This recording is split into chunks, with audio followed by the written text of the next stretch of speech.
Bismillahirrahmanirrahim. Assalamualaikum warahmatullahi wabarakatuh. Waalaikumsalam warahmatullahi wabarakatuh. Alhamdulillahi rabbil alamin wa bihi nasta'in wa ala umuri dunya waddin. Asyhadu an la ilaha illallah wahdahu la syarikalah wa asyhadu anna Muhammadan abduhu wa rasuluhu la nabiyya ba'dah. Allahumma salli wa sallim wa barik ala Muhammad wa ala alihi wa ashabihi ajma'in, amma ba'du. Hadirin wal hadirat, bapak-bapak, ibu-ibu jamaah Masjid Al-Kautsar, puja dan puji syukur kembali kita panjatkan kehadirat Allah Subhanahu wa taala karena sampai malam hari ini kita masih diberikan nikmat dan karunia yang begitu besar, baik itu nikmat iman, nikmat Islam, juga nikmat yang tidak kalah penting bagi kehidupan kita adalah nikmat sehat walafiat, sehingga dengan nikmat-nikmat ini kita bisa hadir dari rumah ke masjid ini.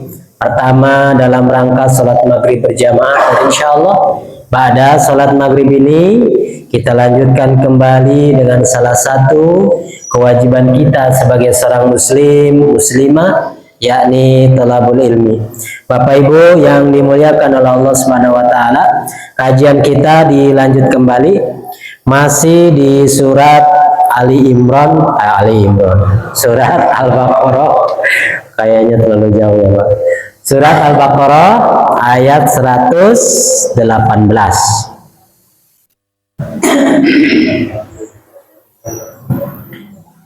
Surat Al-Baqarah ayat 118.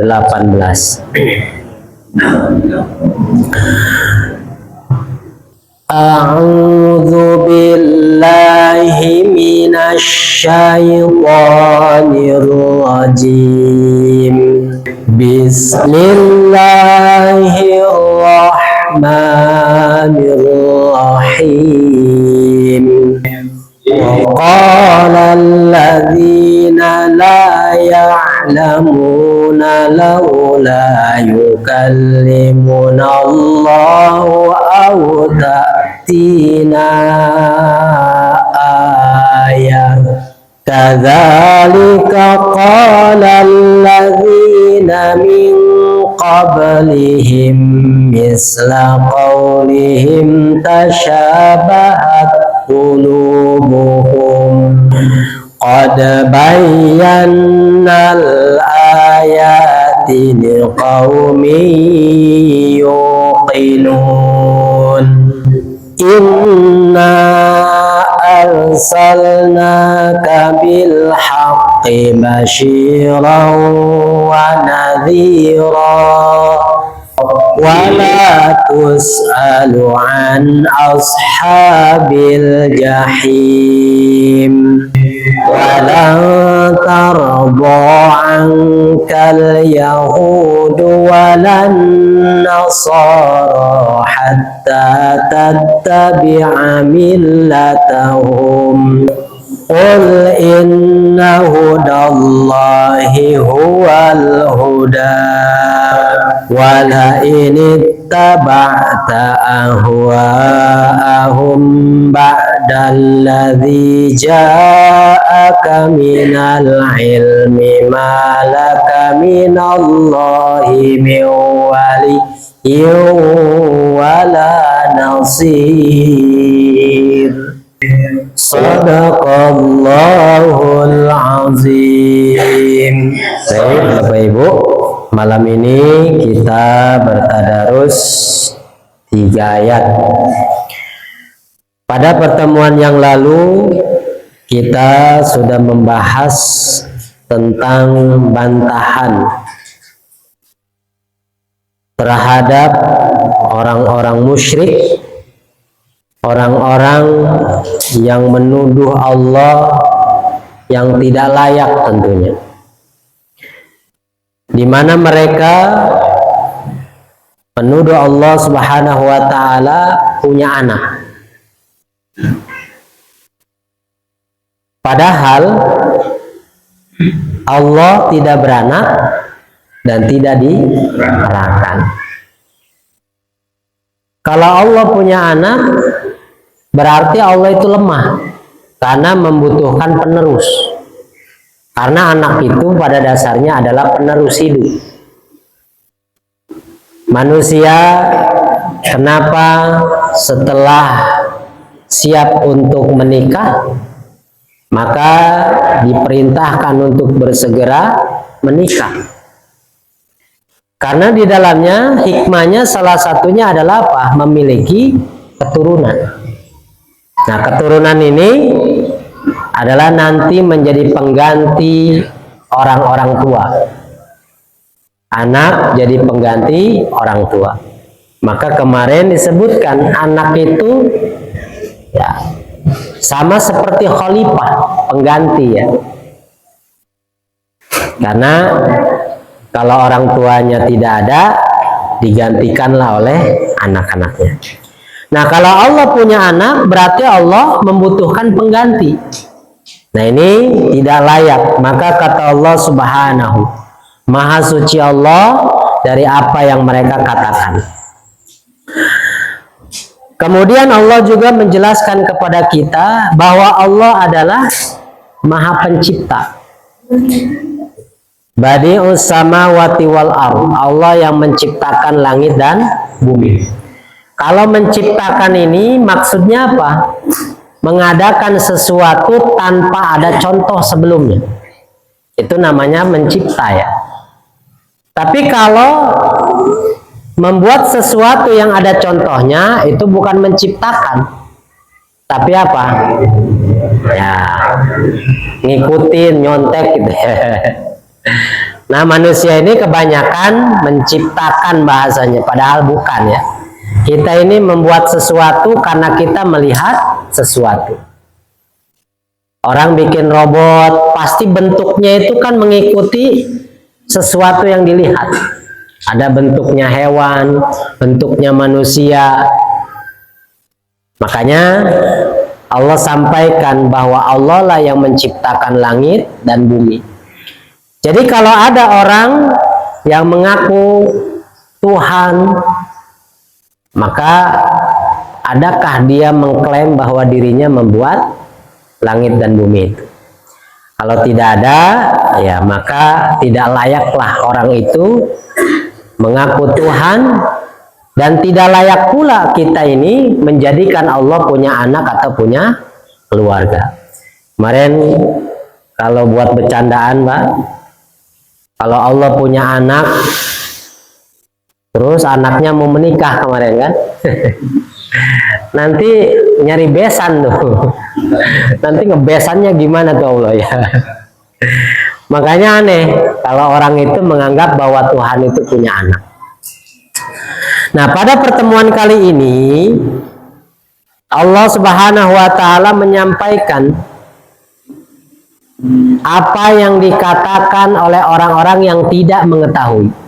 Kata Allah, wa qalal ladzina la ya'lamuna laula yukallimunallahu aw ta'tina ayah.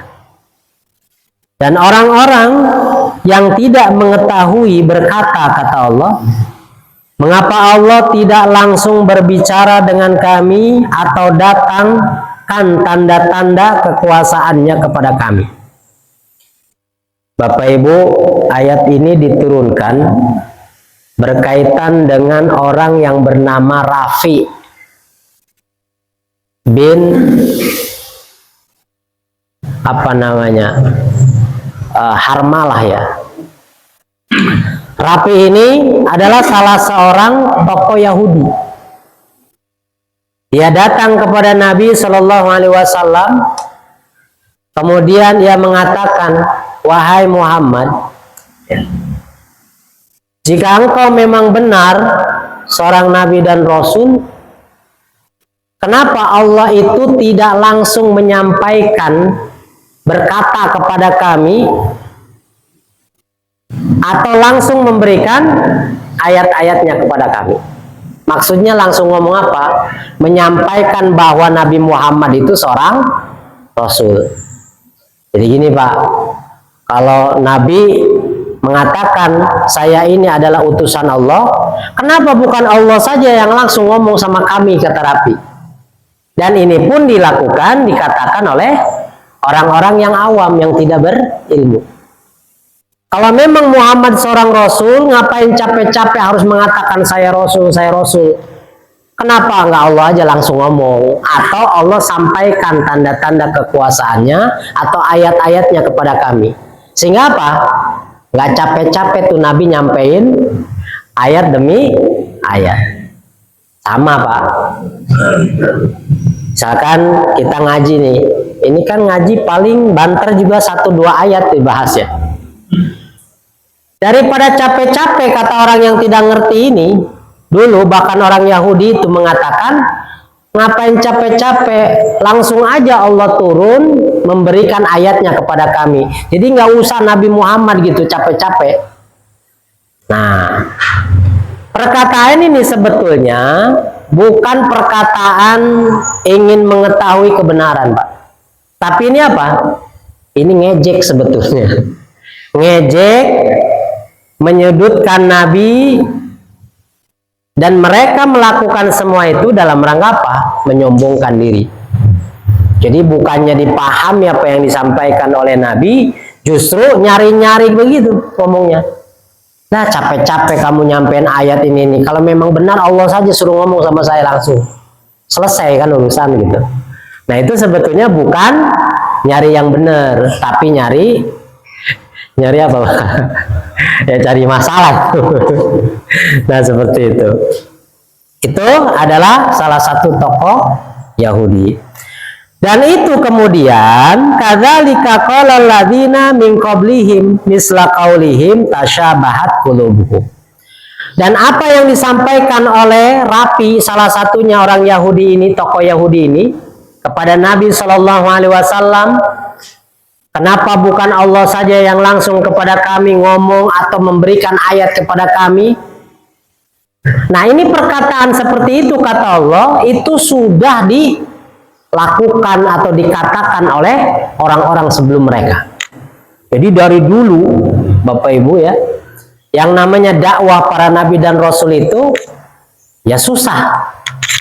Karena manusia itu Bapak Ibu kalau disampaikan ayat-ayat Allah itu terbagi menjadi 3 berdasarkan Al-Quran.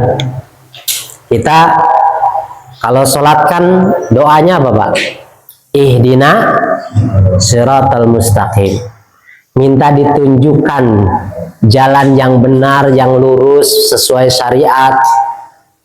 Bukan kita itu dituduh tuh orang Islam mah nggak tahu yang benar. Makanya kalau doa ihdina siratal mustaqim, katanya tunjukilah kami jalan yang lurus. Emang nggak tahu yang lurus nih orang Islam katanya. Bukan itu maksudnya. Doa itu ditujukan kepada Allah supaya apa? Kalau kita sudah menjadi seorang muslim, kita siratal mustaqim itu apa? Jalan yang bisa kita istiqomah di dalamnya. Mengikuti ajaran Islam yang sesungguhnya. Makanya dijelaskan lagi jalan mana yang ditempuh tadi dari ihdina siratal mustaqim, siratal ladzina an'amta alaihim, yakni jalannya orang yang kau beri nikmat. Nikmat terbesar kita mendapatkan petunjuk Pak. Kita hidup kalau nggak dapat hidayah, mau baca Quran, mau memahami Quran, berusaha pengen melaksanakan apa yang kita baca di dalam Al-Quran, ini tuh semua adalah petunjuk dan itu adalah hidayah. Jadi orang kadang kalau diajak ngaji ngomongnya ntar aja lah, saya belum dapat hidayah. Orang hidayahnya ini, kita bagaimana mau dapat hidayah? Baca aja nggak pernah, ya katanya beriman kepada Al-Quran. Nah, kemudian yang diminta apa? Yang tidak mau kita dapatkan, yakni ghairil maghdub alaihim walad dolin. Jadi ya Allah, tunjukilah kami jalan yang lurus, yakni jalan orang-orang yang Engkau beri nikmat, bukan jalannya orang yang maghdub, bukan pula orang yang dolim. Yang maghdub siapa? Orang yang tahu ilmu tapi pura-pura tidak tahu. Udah tahu itu benar, pura-pura tidak tahu. Sudah tahu itu kewajiban sebagai seorang hamba, pura-pura tidak tahu. Nah, itu namanya maghdub, dibenci, Pak. Nah, kalau di dalam tafsir itu golongan yang dibenci yakni apa? Yahudi tadi yang tidak mau melaksanakan apa yang dia baca dari Taurat. Yang keduanya orang Nasoro yang sok mengetahui tentang ketuhanan sehingga mengatakan bahwa ya, Nabi Isa itu adalah Tuhan. Karena dia apa? Karena dia lahir tanpa bapa, berarti bapaknya Tuhan. Kalau anak dari bapaknya Tuhan, maka dia akan jadi Tuhan. Nah, jadi itulah yang disampaikan oleh orang-orang terdahulu. Nah, Bapak Ibu, orang itu ketika disampaikan Al-Quran itu akan terbagi menjadi 3 golongan. Di dalam surat Al-Fatihah ada 2 golongan yang kita berlindung kepada Allah untuk tidak masuk golongan tersebut. Pertama, maghdub, orang yang dibenci, tapi tidak disebutkan golongannya. Orang yang dibenci saja. Yang kedua, orang yang sesat. Nah, kemudian ketika kita masuk surat Al-Baqarah ini, dijelaskanlah pertama-tama apa? 3 golongan, lebih rinci lagi. Golongan pertama adalah golongan orang yang beriman, 1 sampai ayat 5. Jadi alif lam mim dzalikal kitabu la raiba fihi hudalil muttaqin. Siapa yang muttaqin tadi? Alladzina yu'minuna, terus sampai muflihun tadi. Ya. Jadi orang-orang yang beriman pertama. Jadi ketika Nabi menyampaikan Al-Quran, maka diterimalah oleh orang-orang yang beriman ini. Dipahami dengan baik, kemudian dia menyatakan imannya kepada Allah, kepada Rasul, kepada Al-Quran, dan seterusnya. Golongan yang kedua, ketika dibacakan Al-Quran atau ayat-ayat Allah, manusia ini ada manusia yang kafir. Kafir itu apa sifat-sifatnya? Belum dipahami dengan akal sehat, langsung ditutup. Udahlah, enggak lah, ngusut. Baru gue bacain, sudah. Ini udah penuh nih, ilmunya udah penuh, nggak usah diajarin kan. Jadi hatinya tertutup. Makanya orang kafir itu disebutkan oleh Al-Quran apa? Innalladzina kafaru sawaun. Orang yang kafir itu sama saja. Maksudnya hatinya sudah kafir ya, sama saja bagi mereka, kata Allah. Apakah engkau peringatkan mereka wahai Muhammad atau tidak engkau peringatkan mereka? Apakah engkau sampaikan Al-Quran kepada mereka atau tidak engkau sampaikan? La yu'minun, mereka tidak akan beriman. Kenapa? Khatamallahu ala qulubihim, karena hatinya sudah ditutup, sudah dikunci. Kalau rumah dikunci, Pak, nu di jero rek keluar teh bisa, nu di luar asup ke jero teh bisa. Kalau hati kita ini ibarat wadah, ternyata hati punya penyakit. Ada penyakit yang namanya penyakit kafir, sudah masuk ke dalam di hati kita, kemudian dikunci rapat-rapat sama Allah. Khatamallahu ala qulubihim wa ala sam'ihim wa ala absarihim ghishawah walahum adzabun azim. Kalau sudah tertutup rapi, maka iman mau masuk nggak bisa, yang kafirnya mau keluar juga nggak bisa. Itu namanya penyakit. Nauzubillah, Pak, kalau kita punya hati yang kafir. Yang ketiga, golongan ketika disampaikan Al-Quran itu golongan yang cari aman. Gimana tuh cari aman, Pak? Kalau kelihatan ada manfaatnya secara duniawi, ambil. Kalau kira-kira nih nggak ada manfaatnya secara duniawi, tinggalin. Siapa dia? Munafik. Orang munafik. Jadi orang munafik itu gitu. Kalau kelihatan dia, kalau menyatakan beriman, itu manfaat dunianya ada, bisa bergabung dengan kaum muslimin, bisa mendapatkan kemanfaatan dari kaum muslimin, maka dia akan mengatakan saya beriman. Wa minan nasi may yaqulu amana billahi wa bil yaumil akhiri. Apa kata Allah? Wa mahum bimu'minin. Ini orang walaupun ngomong itu bukan orang beriman. Imannya ditolak. Kenapa? Hatinya tidak yakin. Lisannya doang ngomong, ngikutin perbuatan orang-orang mukmin yang lain sama ya, tapi hatinya kafir. Nah, kira-kira Pak? Yang pertama mukmin, orang beriman, yang kedua kafir, orang yang kafir, yang ketiga munafik. Yang paling sadis yang mana? Yang paling jelek yang mana? Munafik ini paling jelek, Pak. Walaupun kafir juga jelek jasa. Karena orang munafik ini kalau terus munafik gitu kan, beragama tapi nyari untung kehidupan dunia, maksudnya sampai dia menutup mata, sampai menghadap Allah, mati, maka kata Allah, ini orang munafik tempatnya di mana? Fidarkil asfali minan, paling bawah di keraknya neraka. Nauzubillah. Kalau kafir, ya udah jelas kalau kafir nggak usah diomongin. Kafir sama munafik itu bedanya apa, Pak? Kalau kafir, dia memang menampakkan, kalau benci-benci, kalau suka ya suka kelihatan. Contohnya Abu Jahal, Abu Lahab, pamannya Nabi itu ya, Abdul Uzza bin Abdul Muthalib. Itu kan saudaraan sama bapaknya Nabi.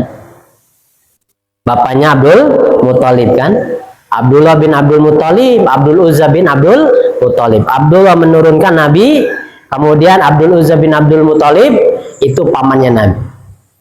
Nah, karena dia kafir kayak Abu Jahal, kemudian Abu Lahab, menampakkan Pak bencinya sama Nabi itu, pokoknya kalau pengen mukul ya pengen mukul, nggak bakalan kelihatan manis-manis begitu kan, sayang nggak ada.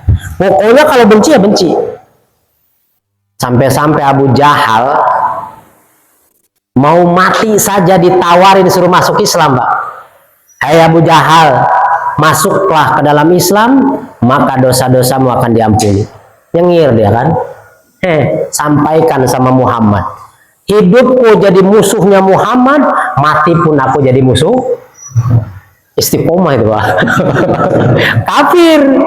Tapi munafik bukan di Mekah tempatnya, tapi di Madinah. Kenapa? Karena Islam sudah maju, orangnya sudah banyak, tentaranya sudah banyak, ya, kekuasaannya sudah terlihat.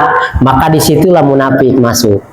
Karena kalau dia menampakkan kekafiran, takut tidak dapat keuntungan di sana. Tapi karena mereka mengatakan kami beriman, mengucapkan syahadat, maka kalau sudah mengucapkan syahadat, al-kuliyatul khamsah, 5 dasar dalam diri seorang muslim itu harus dilindungi. Apa saja, Pak? Pertama, agamanya. Kalau sudah syahadat, kita harus lindungi agama dia. Jangan sampai kita rusak. Yang kedua, itu adalah an-nafs, jiwanya. Makanya kalau mau ditebas dia syahadat nggak jadi. Mau ditebas syahadat, ya syahadat deh, jadi. Ya. Bahkan kalau Ali bin Abi Thalib beda lagi ceritanya. Beliau itu ingin membunuh musuh itu bukan karena marah, karena memang berjihad. Jadi pas dia mau nebas musuhnya, meludahin ke mukanya, marah dia, nggak jadi dibunuh sama dia. Ya, maksudnya nggak jadi melampiaskan, karena dia membunuh bukan untuk melampiaskan marah, tapi memang untuk berperang. Nah, kalau orang kita beda lagi ya Pak. Banyak dicacakan. Luar biasa, itu akhlaknya kaum muslimin dulu ya. Di awal-awal itu luar biasa itu. Jadi yang pertama dilindungi agama, kedua nyawanya, nafs dirinya. Jangankan dihilangkan nyawanya, Pak. Dirusak saja tuh harga dirinya. Dipitnah, dicaci maki. Bagaimana yang akan hukumnya bagi seorang muslim mencaci maki muslim yang lain? Fasik dia. Bahkan akan menjadi orang yang bangkrut pada hari kiamat. Kata Nabi, tahukah engkau wahai sahabat, atadruna mal muflis? Tahukah kalian orang yang akan bangkrut pada hari kiamat? Tahu ya Rasulullah. Apa itu? Orang yang tidak punya harta, tidak punya jabatan. Bukan itu kata Allah. Kata Nabi, bukan itu. Orang yang bangkrut di kalangan umatku, man ya'ti yaumal qiyamati bisolatin, bisaumin, bizakatin, dan seterusnya. Umatku yang datang pada hari kiamat dengan membawa pahala solatnya, puasanya, zakatnya, hajinya, dan seterusnya, dibawakan pada hari kiamat. Qad syatama hadza. Tapi sayang kata Nabi, orang ini nih yang bawa zakat, haji, sholat, puasa, dibawa pahala, dulunya sambil sholat, puasa, zakat, haji, tapi dia rajin mencaci maki orang lain. Waduh, paling susah itu Pak. Kita kan paling enak nyaci maki orang ya Pak. Apalagi kalau ngebully orang itu, waduh paling enak kadang-kala ya. Tapi yang rusak hatinya itu. Nah, dia mencaci maki orang lain. Kemudian juga selain syatama qadzab, dia juga apa? Memfitnah. Kemudian akala mal, dia juga makan harta orang lain. Apalagi dorob, dia juga memukul. Kemudian wasafaka dama hadza wa daraba hadza, dia mengalirkan darah orang lain, bahkan membunuh. Nah, orang ini pada hari kiamat calon yang akan menjadi apa, Pak? Bangkrut. Karena hajinya dikasih tuh sama yang dulunya cimaki dia, sini bayar utang. Kata Nabi, la dirham wala dinar. Di akhirat tidak ada dinar, tidak ada dirham. ATM ada Pak di sana? Nggak ada. Makanya kita jangan ngikut-ngikutin, ngirimin duit gitu kan. Buat si mayit dikirimin duitnya. Nggak ada ATM tuh. Nah, nggak usah kita ngirim-ngirimin orang mati, nggak usah dikirimin duit ya. Udah nggak ada ATM. Di sana la dinar wala dirham, tidak ada dinar, tidak ada dirham, nggak ada mata uang di sana. Berarti kalau begitu bagaimana transaksi bayar hutang kita itu mencaci maki orang, menyakiti orang, atau mengambil harta orang lain, baik yang disengaja ataupun yang tidak disengaja, maka tidak ada bayaran lain kecuali dengan amal soleh kita. Coba lu capek-capek sholat subuh berjamaah, datang udah dingin, yang lain masih kedengeran lewat di pinggir rumahnya. Waduh, nama tetap. Kita datang ke masjid, terus puasa lagi, banyak sekali. Pada hari kiamat kita harus membayar hutang itu. Boga hutang kalian sih ya. Aduh, tuh boga duit. Puasa aing cokot-cokot. Sholatnya cokot, hajinya cokot, zakatnya cokot, perbuatan baik yang lain cokot, habis. Masih banyak bayar. Wih, masih banyak. Gimana, Bang? Udah, keburukan dia diambil sama kita, diambil. Maka disitulah sudah modal kebaikan habis, dibayarnya belum pada selesai itu hutangnya, maka keburukan orang yang belum kita bayar diberikan ke kita dalam rangka apa? Bayar hutang tadi. Maka kata Nabi, paturi hafinnar, orang ini tinggal masuk surga doang karena habis tuh pahalanya bayar hutang, dilemparkan lagi ke belakang, paturi hafinnar, dilempar ke belakang. Coba kira-kira lalu lulus tuh. Kayaknya kita kalau ngebayangin, aduh, nggak ada replay lagi. Kalau kita kan kalau mainan di dunia kan masih ada waktu buat memperbaiki diri, replay ada ya. Bit atau apa gitu bahasanya ya. Tekaci misalkan. Kalau di sana sudah tidak ada. Maka disinilah hati-hati. Nah, jadi Bapak Ibu, banyak golongan orang-orang itu ketika disampaikan Al-Quran itu mereka ini ada yang beriman, ada yang kafir langsung menolak, ada juga yang munafik karena dalam rangka mencari keuntungan dunia. Nah, itu kata Allah Subhanahu wa taala, perkataan-perkataan yang disampaikan oleh salah satunya Rafi tadi itu pun diucapkan oleh orang-orang sebelumnya yang mereka pun sama, intinya menyombongkan diri kepada para nabi dan rasul. Komo Pak, kita kalau udah sampai surat yang keberapa, yang ke-70, 71 itu ketemu surat Nuh. Itu kita kalau udah nyeritain Nuh, Nabi Nuh, rasul pertama yang diutus oleh Allah. Aduh, Nabi Muhammad hanya berapa tahun? 23 tahun dia mengemban risalah itu, menyampaikan. Dan sukses membalikkan manusia dari gelap gulita menjadi terang benderang dengan cahaya Islam. Nabi Nuh 950 tahun. Sama, Nabi Nuh itu umatnya itu benar-benar ngelihat nabinya itu jangankan mau ngajak ngobrol, ngelihatnya aja udah malas. Jadi mohon maaf Pak, kalau Nabi Nuh datang itu dikisahkan, itu umatnya langsung ini bajunya nih dikasinin. Baru Nabi Nuh lewat mau ngomong begini. Coba, itu kan pelecehan benar. 950 tahun. Ya, pagi, siang, sore tanpa capek Nabi Nuh menyampaikan. Makanya Nabi Muhammad fungsinya salah satunya adalah syahidan. Dia sebagai saksi bagi seluruh para nabi dan rasul. Saksi dalam hal apa? Bahwa mereka para nabi dan rasul itu sudah menyampaikan risalahnya kepada umatnya masing-masing, termasuk Nabi Nuh. Karena nanti akan ditanya Pak, Nabi Nuh akan disidang.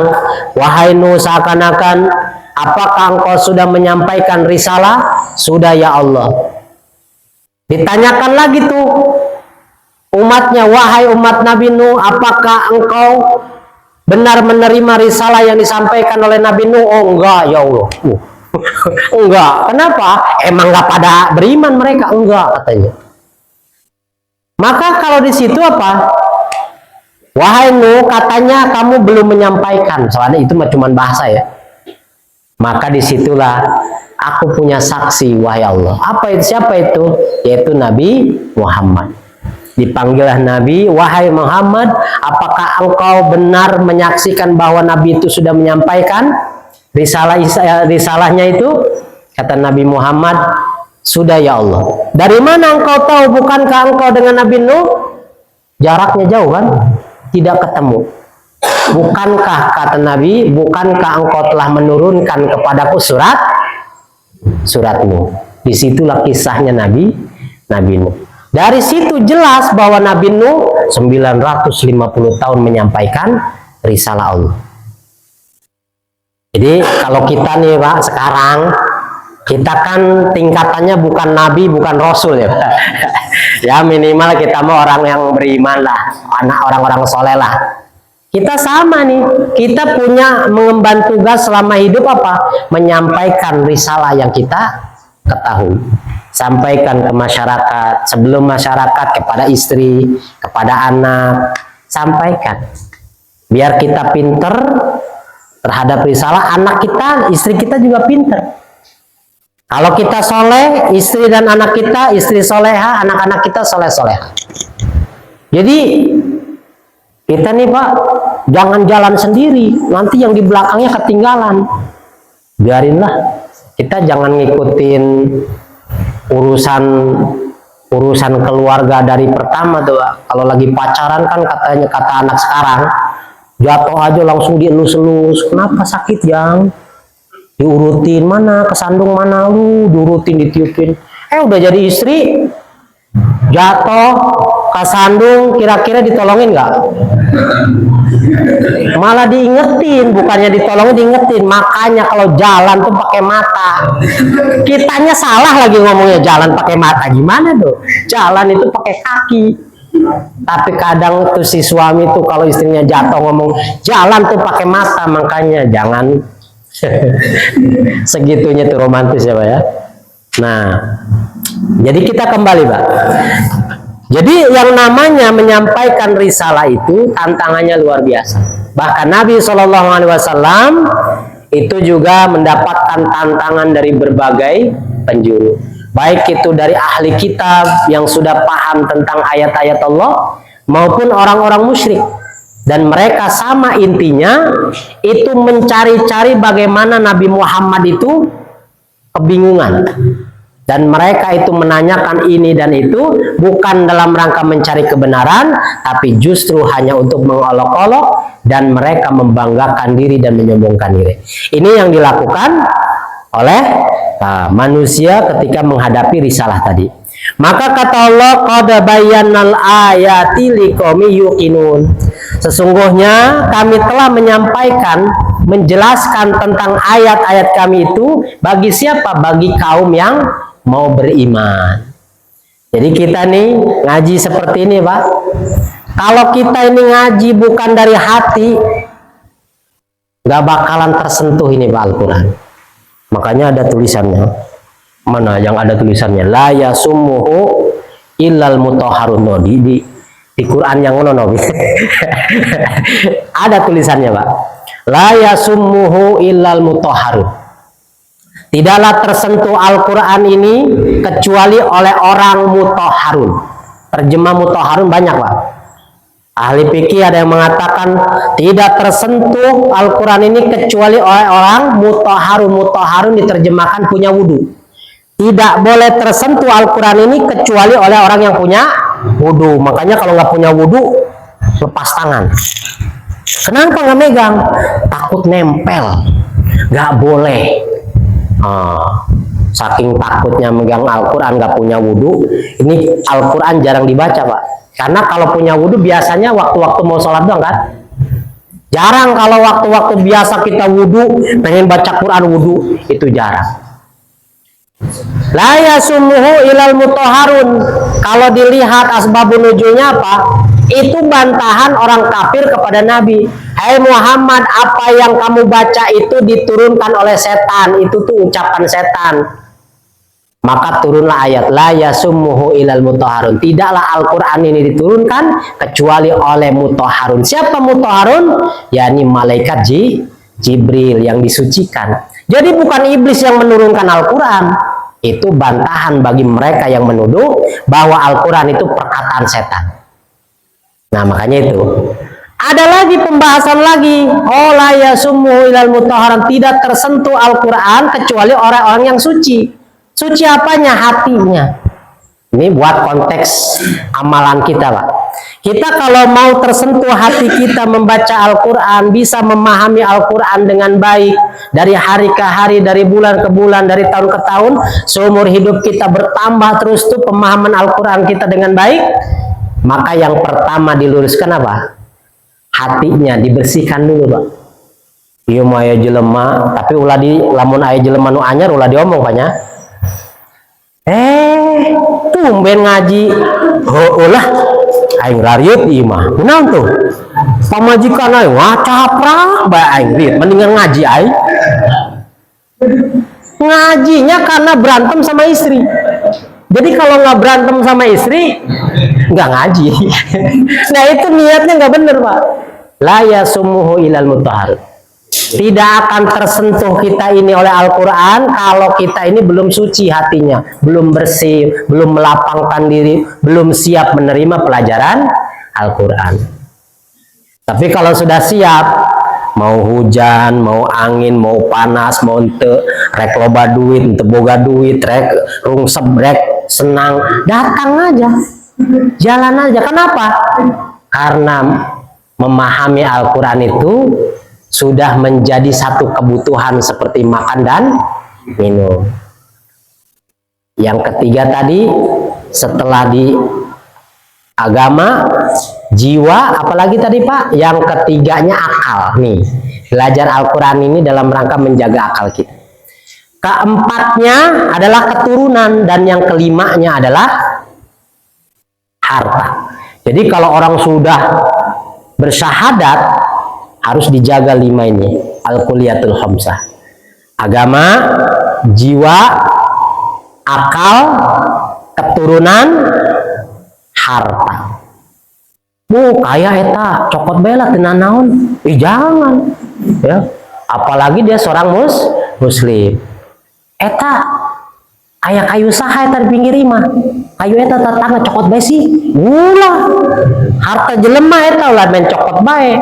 Oke, orang lamun dicopot eta aya kayu nangka menang batur nyengso diteuneun di pinggir imah men gotong bae kurang.